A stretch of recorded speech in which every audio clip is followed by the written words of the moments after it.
नमस्कार दोस्तों, GPS online class में आपका स्वागत है। दोस्तों, आज हम कक्षा 10 अध्याय 6 रासायनिक अभिक्रिया एवं उत्प्रेरक के बारे में अध्ययन करेंगे। जो आज का हमारा अध्याय है, नया अध्याय रासायनिक अभिक्रिया एवं उत्प्रेरक। दोस्तों, सबसे पहले हम बात करते हैं रासायनिक अभिक्रिया।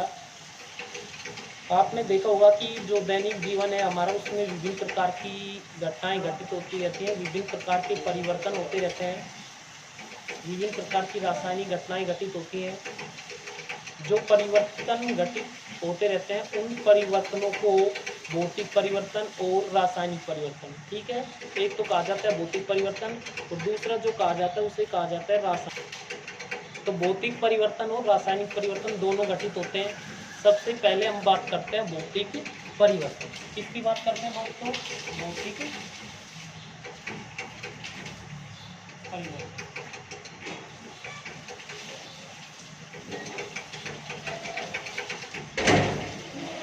भौतिक परिवर्तन क्या है? जो भौतिक परिवर्तन होता है, इसमें भौतिक अवस्था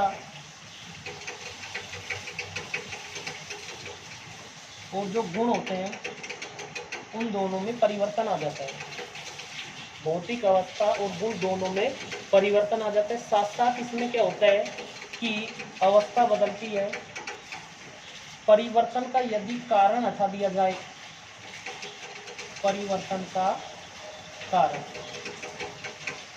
यदि परिवर्तन का कारण हटा दिया जाए तो उस परिस्थिति में क्या होता है कि पदार्थ प्रारंभिक अवस्था में आ जाता है।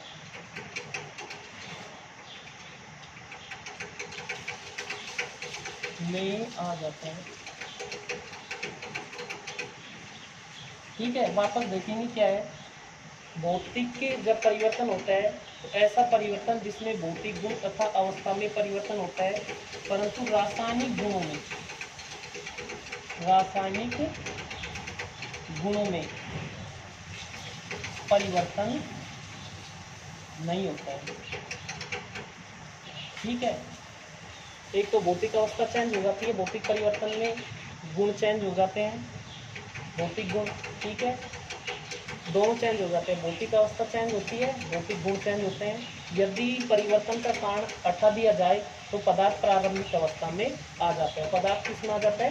प्रारंभिक अवस्था में, ठीक है। बाकी जो रासायनिक गुण होते हैं उसमें कोई परिवर्तन नहीं होता है। जैसे हम बात करते हैं, पानी है, इसको ठंडा करते हैं हम तो बर्फ बन जाती है। यानी पानी को जब फ्रीज में रखते हैं तो बर्फ बन जाती है, लेकिन फ्रीज से बाहर निकालते ही पानी, बर्फ वापस पानी में चेंज हो जाता है। पानी को जब हमने कहाँ रखा? फ्रीज में, ठीक है।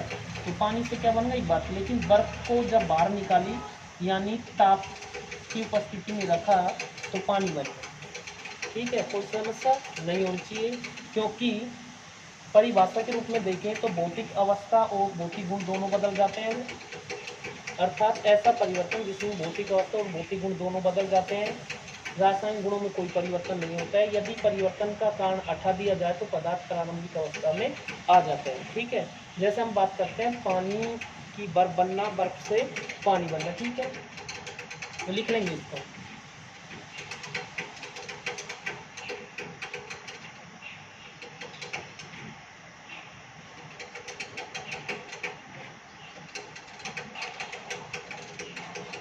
ठीक है, तो इसमें लिखेंगे ऐसा परिवर्तन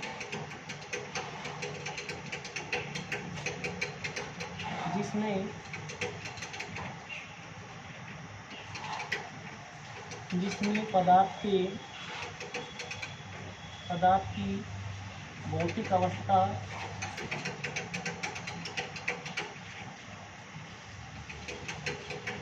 एवं भौतिक गुण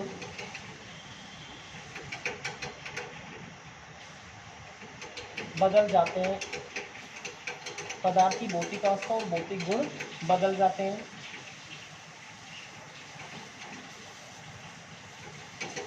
परंतु रासायनिक गुण नहीं बदलते। कौन कौन से गुण बदल रहे हैं? भौतिक अवस्था और भौतिक गुण बदलते हैं, परंतु रासायनिक गुण नहीं बदलते हैं, नहीं बदलते हैं।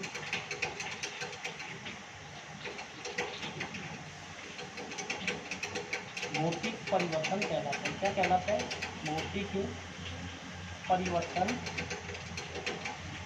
कहलाता है। ठीक है। क्या होता है भौतिक परिवर्तन? ऐसा परिवर्तन जिसमें पदार्थ की भौतिक अवस्था एवं भौतिक गुण बदल जाते हैं परंतु रासायनिक गुण नहीं बदलते हैं, भौतिक परिवर्तन कहलाता है। ठीक है। इसमें एक चीज और ध्यान रखने की बात है कि परिवर्तन का कारण हटाने पर, परिवर्तन का कारण है किसके कारण परिवर्तन हो, उस कारण को यदि हटा दिया जाए पदार्थ प्रारंभिक अवस्था में आ जाता है। तो परिवर्तन कारण हटाने पर पदार्थ प्रारंभिक अवस्था में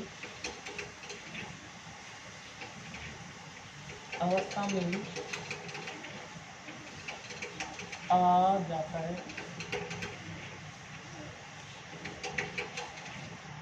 परिवर्तन का यदि कारण हटा दिया जाए तो पदार्थ प्रारंभिक अवस्था में आ जाता है। ठीक है। इसके यदि हम उदाहरण की बात करें, जैसे पानी का बर्फ बनना, ठीक है, लोहे का चुंबक बनना,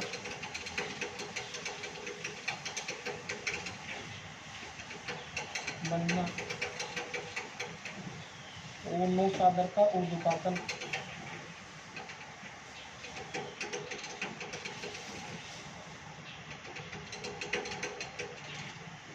आदि। ठीक है। वापस देखेंगे भौतिक परिवर्तन क्या है? ऐसा परिवर्तन जिसमें पदार्थ की भौतिक अवस्था एवं भौतिक गुण बदल जाते हैं परंतु रासायनिक गुण नहीं बदलते। कौन से गुण नहीं बदलते हैं? रासायनिक गुण नहीं बदलते हैं, भौतिक परिवर्तन कहलाता है। यदि परिवर्तन का कारण हटा दिया जाए तो पदार्थ प्रारंभिक अवस्था में आ जाता है, यानी पानी का बर्फ बनना, ठीक है, लोहे का चुंबक बनना। ठीक है। जैसे विद्युत प्रवाहित की लोहे में विद्युत चुंबक का निर्माण हो गया, लेकिन जब विद्युत प्रवाहित नहीं करेंगे वापस लोहे की स्थिति में आ जाएगा वो। पानी का बर्फ बनना, पानी को फ्रीज में रखा तो बर्फ बन गई, लेकिन जब बाहर निकाल के रखेंगे वापस पानी बन जाएगा। इसी प्रकार से नौसागर का ऊर्ध्वपातन। ठीक है। यानी जब नौसागर को गर्म करेंगे तो क्या बन जाएगी? वापस नौसागर बन जाएगी। ठीक है। तो ये क्या थे? भौतिक परिवर्तन। भौतिक परिवर्तन की अब हम पढ़ते हैं गुण। अगली जो हेडिंग हमारी भौतिक परिवर्तन के गुण।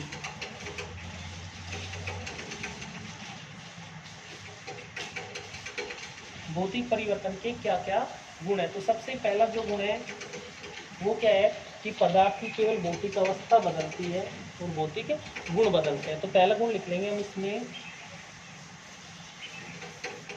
पदार्थ के भौतिक गुण जैसे अवस्था, रंग, गंध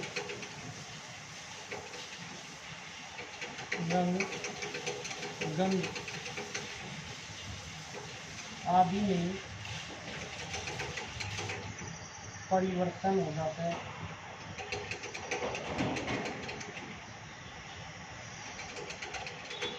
ठीक है।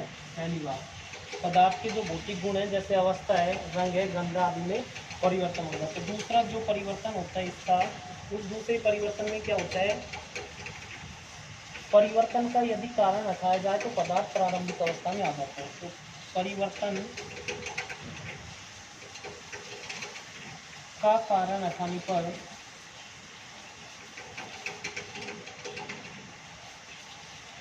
पदार्थ प्रारंभिक अवस्था में आ जाता है।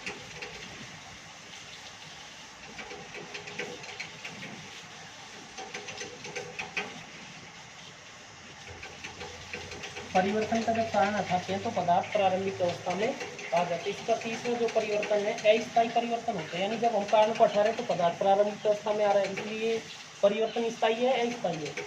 अस्थायी। ठीक है। क्योंकि जब पानी को फ्रीज में रखेंगे बर्फ बन जाती है, लेकिन बर्फ को बाहर रखेंगे पानी बन जाएगा। परिवर्तन कैसा है? अस्थायी। स्थायी नहीं है कि हमेशा ही बर्फ बनी रहे। तीसरा है परिवर्तन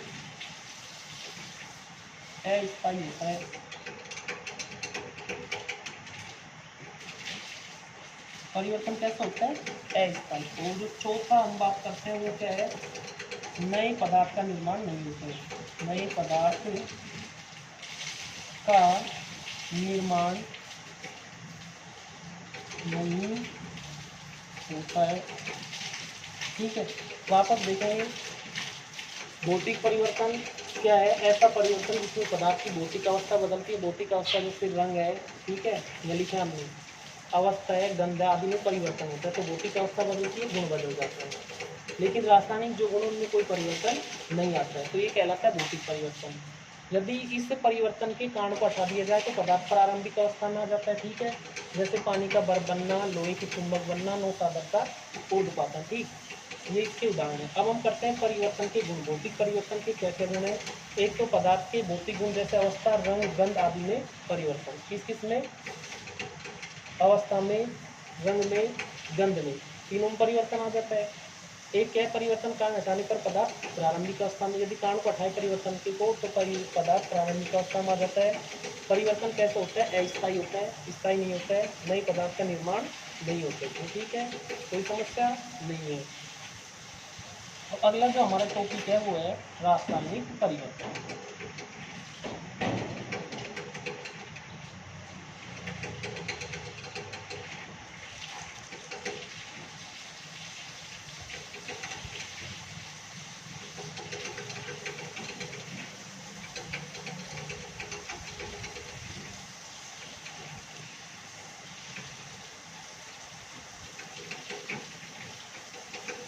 रासायनिक परिवर्तन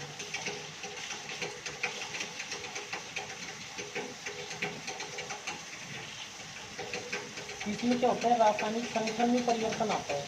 पदार्थ का जो रासायनिक संगठन है,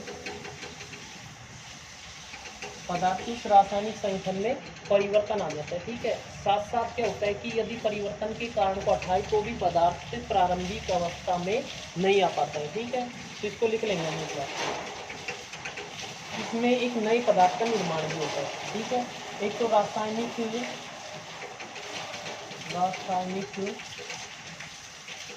अवस्था में परिवर्तन, पहली बात परिवर्तन आता है। दूसरा, परिवर्तन का कारण हटाए तो कारण हटाने पर पदार्थ प्रारंभिक अवस्था में नहीं आता है, अवस्था में नहीं आता और एक नया पदार्थ बनता है। कैसा पदार्थ बनता है? नया पदार्थ। तो वापस समझ लीजिए एक बार, रासायनिक अवस्था में परिवर्तन आता है। परिवर्तन यदि कारण हटावित पदार्थ प्रारंभिक अवस्था में नहीं आता है और नई पदार्थ का निर्माण हो जाता है। ठीक है, कोई समस्या नहीं है। ठीक है, अब हम डाल लेते हैं, लिख लेते हैं इसको।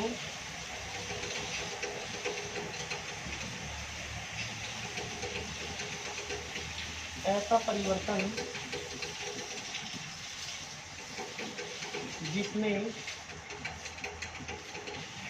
पदार्थ के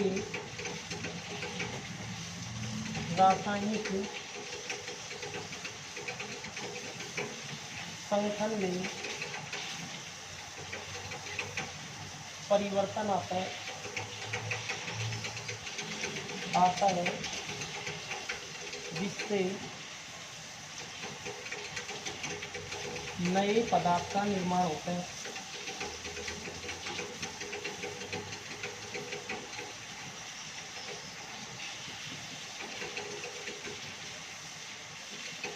पदार्थ के तो रासायनिक संगठन परिवर्तन आते हैं, साथ साथ नए पदार्थ का निर्माण होता है।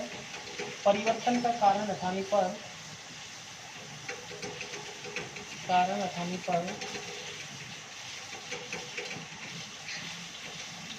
पदार्थ पुनः प्रारंभिक अवस्था में नहीं आता है, प्रारंभिक अवस्था में नहीं आता है।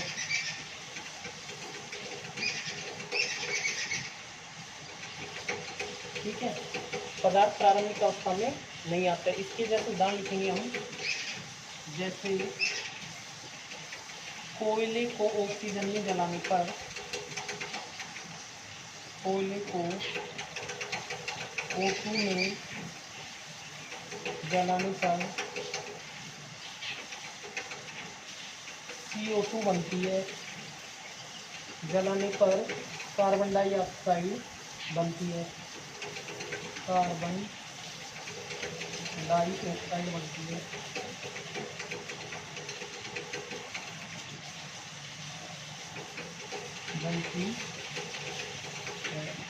यानी जो कोयला होता है, ठीक है, उस कोयले को यानी कार्बन, हम कार्बन भी लिख सकते हैं, कार्बन को O2 में जलाने पर या गर्म करने पर कार्बन को O2 में तो क्या बनती है CO2। कैसे C+O2 क्या बना CO2, ठीक है।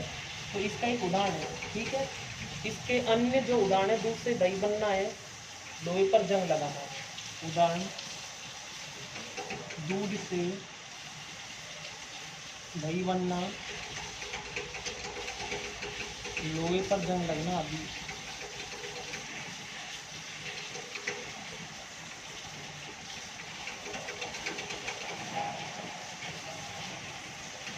कोयले को जब ऑक्सीजन की उपस्थिति में गर्म करते कार्बन डाइऑक्साइड बनती है। यदि इसके कारण को हटा दिया जाए, ये इसलिए समझा कि इसके यदि कारण को हटा दिया जाए तो आपस इस स्थिति में प्राप्त नहीं हो सकता, ठीक है। नए पदार्थ बन गए, कार्बन को हमने ऑक्सीजन में गर्म किया, उपस्थिति में जलाया, CO2 बन गए, नए पदार्थ बन गए, ठीक है।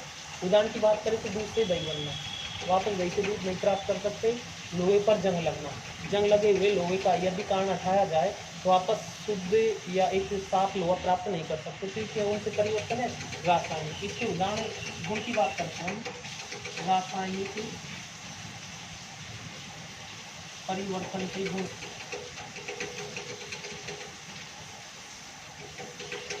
पहला इसका जो गुण है रासायनिक परिवर्तन का, वो क्या है, रासायनिक संगठन में अंतर आता है। रासायनिक संगठन में परिवर्तन आते हैं, ठीक है। दूसरा, परिवर्तन का कारण हटाने पर पदार्थ पुनः उसी अवस्था में प्राप्त नहीं होता। परिवर्तन का कारण हटाने पर पदार्थ प्रारंभिक अवस्था में प्राप्त नहीं होता।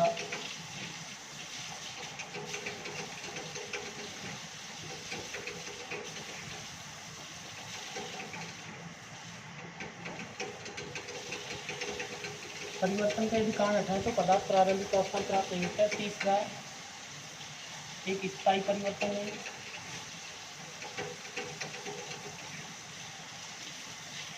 और चौथा जो है परिवर्तन कैसा स्थायी परिवर्तन है, और चौथा जो इसका एक नए पदार्थ का निर्माण होता है, नए पदार्थ का निर्माण होता है।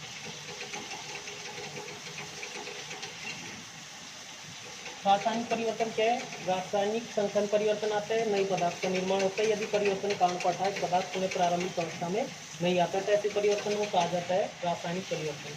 जैसे हम बात करते हैं कोयला, यानी कार्बन को O2 में जलाएं, गर्म करें, ऑक्सीजन की उपस्थिति में कार्बन डाइऑक्साइड बनती है, तो C+O2 कार्बन डाइऑक्साइड। उदाहरण क्या है, दूध से दही बनना, लोहे पर जंग लगना, इसके अन्य उदाहरण है। परिवर्तन की गुण की बात करते तो रासायनिक संगठन परिवर्तन आते हैं। पहली बात, परिवर्तन का कारण हटाए तो पदार्थ प्रारंभिक अवस्था में प्राप्त नहीं होता है। तीसरा है स्थायी परिवर्तन है, यानी ये परिवर्तन है जो स्थायी होता है, ठीक है। और जो चौथा है एक नए पदार्थ का निर्माण होता है, यानी जब अभिक्रिया होती है तो एक नया पदार्थ निर्मित होता है। तो दोस्तों, आज के वीडियो में सिर्फ इतना ही। यदि आपको हमारा ये वीडियो पसंद आया तो हमारे YouTube चैनल को सब्सक्राइब करना न भूलें। धन्यवाद।